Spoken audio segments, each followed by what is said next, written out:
আমার বলছে তুমি বলেছে এটাই আমার ভালোবাসা। ঠিক আছে, তাই হোক, বলতে যেখানে চাইছে না, সবাই তো পারে না বলতে। এরপরে হ্যাঁ বাস সুরটা নাকি সুরটা, চলো একবার সুরটাই হয়ে যায়।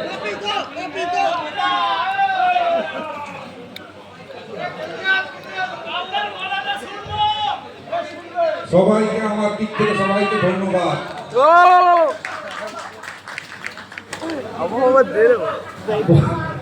বলতে চাই না কিন্তু খুব মানে কি বলবো বলো তো, কি করবো সেইটুকু বুঝিয়ে দেয়। সবাইকে আমি পেজে নিচ্ছি। সুজিতা আপনি সামনে আসুন, কান্না থেকে সুব্রতকেও ডাকলাম। সুব্রত খেতে গেছে, হয়তো আসছে। তখন সুজিতা বলুক। আর আমি এখানে মাননীয় মানে কিছুক্ষণ আগে এসেছিল, যেসব বক্তব্য চলবে না, মানে আমাদের কি মানে সুরওয়ানির যে কর্মধার আছে, স্যার আপনি আসুন। ইয়েস, আপনাকে প্রথমে বলি এই মঙ্গলকোট শাখাকে অসংখ্য ধন্যবাদ। অক্লান্ত পরিশ্রম করে এই যে আজকে অনুষ্ঠানটা করতে পেরেছে, সাফল্যতা হয়েছে, এটা খুবই গর্বিত। এবং তার সাথে বর্ধমান জেলার মাননীয় সভাপতি রয়েছি এবং সেক্রেটারি মহাশয়কে এবং আমাদের পরিচালক প্রত্যেককে আমার তরফ থেকে ও ভালোবাসা। আর মাইকের জগতে আমরা যেভাবে ব্যবসা করতে লেগেছি, আগামী দিন আমরা ব্যবসা করতে পারবো কিনা আমার তো মনে সন্দেহ আছে। কারণ ব্যবসাটা আমরা নিজেরাই নষ্ট করছি।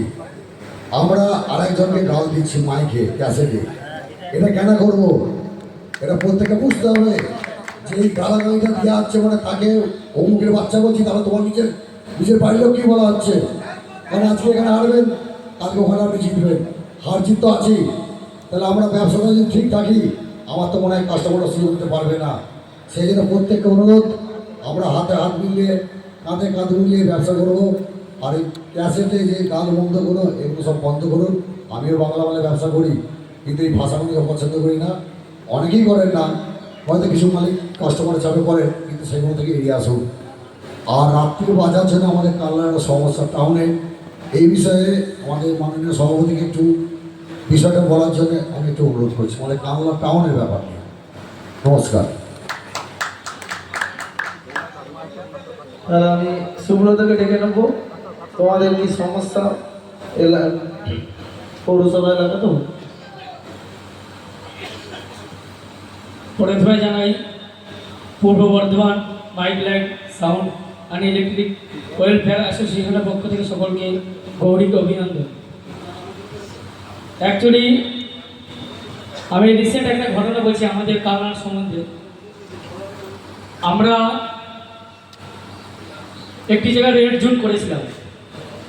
সেই জোনে ভেবেছিলাম আমরা কোনো সাউন্ড সিস্টেম দেবো না, কারণ যেহেতু সবারই একটা করে সম্মান আছে। অ্যাকচুয়ালি সাউন্ড সিস্টেম যারা করে তাদের কোনো সম্মান নেই, এটুকু জানি। তবে এখন আগে থেকে অনেক বেড়েছে। আগে রান্নাঘর ছিল, এখন মোটামুটি ভালো ঘর দিচ্ছে।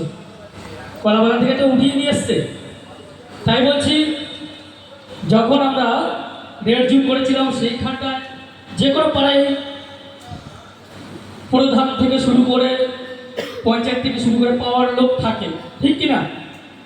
তো সেইখানটায় তারা নিচে আমাদের এমএলএকে কমপ্লেন করেছিল।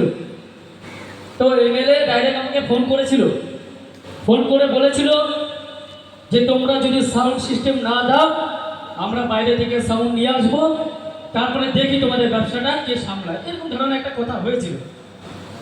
কিন্তু রিসেন্ট সে তো বুঝতে পারছে না যে আমাদের ইউনিয়নটা কোথায় আছে। আমরা তো টোটাল ওয়েস্ট বেঙ্গল জুড়ে, অল ইন্ডিয়াও বলতে পারে, সেসব জায়গায় আমরা মেসেজ করে দিয়েছি। পরবর্তীকালে সেই এমএলএ আমাদের গায়ে ডাকে, ডেকে বলছে তোমাদের কি সমস্যা বলুন। আমি বলছি আমাদের কোনো সমস্যা না, আমাদের সমস্যা একটাই যে আমাদের লেবারের উপরে হাত তুলেছে, লেবারের গায়ে হাত তুলেছে, মেশিন এখান থেকে চুরি হয়েছে, মেশিনের টাকাটা দিয়ে দিন। আমরা নিঃসন্দেহে ওইখানে যদি ওরা ক্ষমা চায়, পরবর্তীকালে আমরা সাউন্ড সিস্টেম দেবো। তো তারা